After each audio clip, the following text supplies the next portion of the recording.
This is Scott the Fix-It Guy. Today we have a Neptune washing machine that's leaking at the front on the floor, and this may be due to holes in the door boot or door gasket. So you take a strong flashlight, pull back on the lip, and you look in there to see if you see any holes or tears. There should be a little hole right in the middle, but that's normal. If there's holes or tears, that could be the cause of the drip out the front. If that isn't it, then the next thing to do is to take a Phillips head screwdriver and remove these two screws on the side and then two on the door. And then we're going to remove the door and remove the front panel to give us access to one of the hoses may be clogged, and then it's causing it to overflow, which causes the drip. Usually if you look at the timer dial, that's when it gets to rinse number 3. You'll notice that that's when the leak appears. So we get these screws out. We're going to then pull the door off, kind of wiggle it off, and then we're going to grab the upper parts of the front panel, pull them towards you, and then lift off the bottom at about 45 degrees. That'll remove the front panel. And then we look at this hose here, and water goes down through here and then goes through this hose into the tub, but there may be something obstructing the hose. So we're going to remove the little hose clamp that holds the hose into position against the tub, pull it back, and sure enough we do see that there's some junk caught in there. It's just accumulated dirt and soap residue. So we're going to clean that out and see if that's going to do the trick to get rid of that leaking problem when it gets to rinse number 3. So I'm just using a standard head screwdriver to kind of pull some of that junk out, and now I have some thick wire that I'm pushing up through that rubber tube. The wire is pliable, so it can kind of move through the turns. I want to make sure that wire goes all the way up in there. And what I noticed when I pulled the wire out is there was a big chunk of crud that came out. That's probably what was causing the obstruction. So we're going up in there, and then you're going to pull it all the way out. And that should do the trick. That's probably all you're going to need to do. You could also grab this tube, put your hand around it so your mouth doesn't come in contact with the tube, but comes in contact with your hand, and then blow through there really hard and make sure that air can easily travel through. So that was the case, so air could easily go through there. So we're just going to make sure there's no more junk caught in there and then put the hose back on. I'm also using this little bottle brush tool to thoroughly clean this hole that goes into the tub. And then we're going to clean this one on the hose too.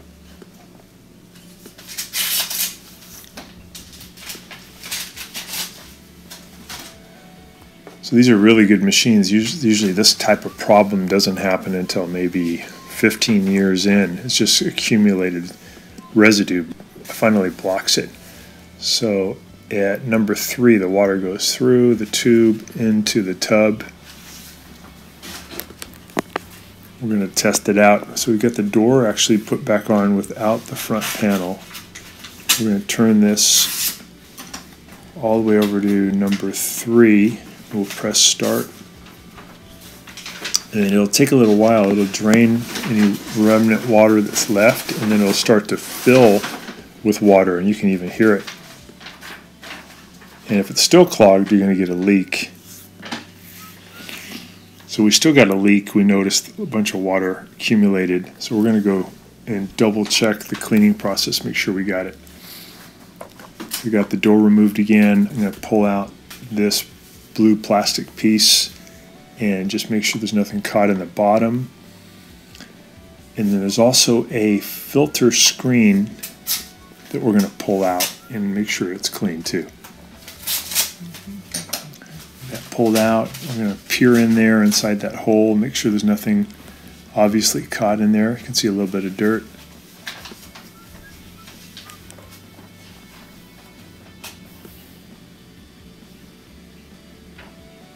So this side there's no water residue, this side there's a lot of water residue, so we know that's where the water was overflowing. We know that's the culprit.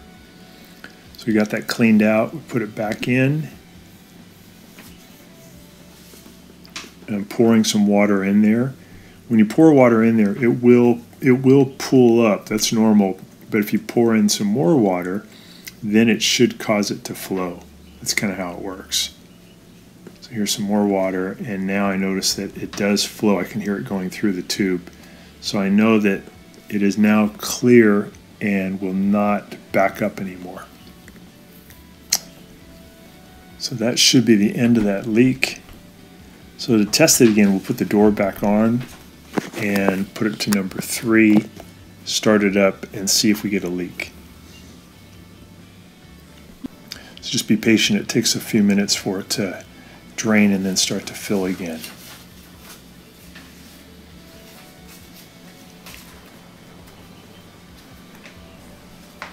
So it's nice, all this procedure can be done without having to move the machine at all, and very few tools. You just need a couple things for cleaning the tube, and you need a Phillips head screwdriver to take off the door and the front panel.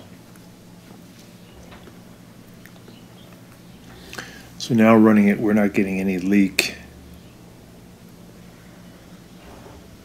So we know that that is cured, and we can go ahead and put the machine back together again. So to put it back together, we just have to remove the door, and then we'll put the front panel back on.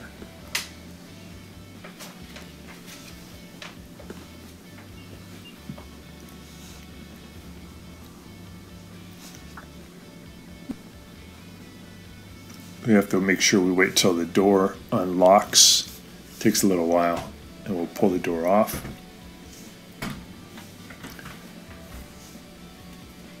Grab the front panel, put it on the bottom first, and then push it in at the top until it clicks into place. Just be patient and keep trying. It'll go back in. We'll put these little screws in to the left side.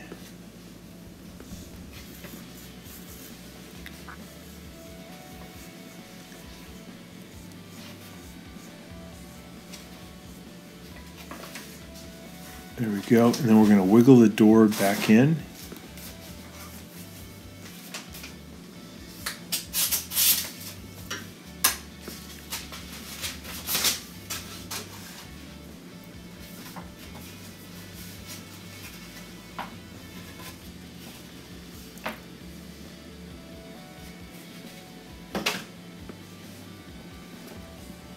And we'll get those screws back in to lock it.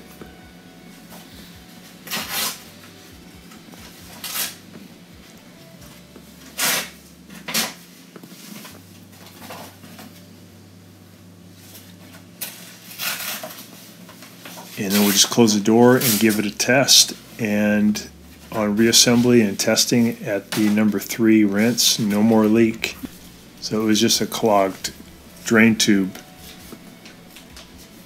And pretty common again with about a 15-year-old machine. So hope that's been helpful to you, and please subscribe and please like this video when you get a chance.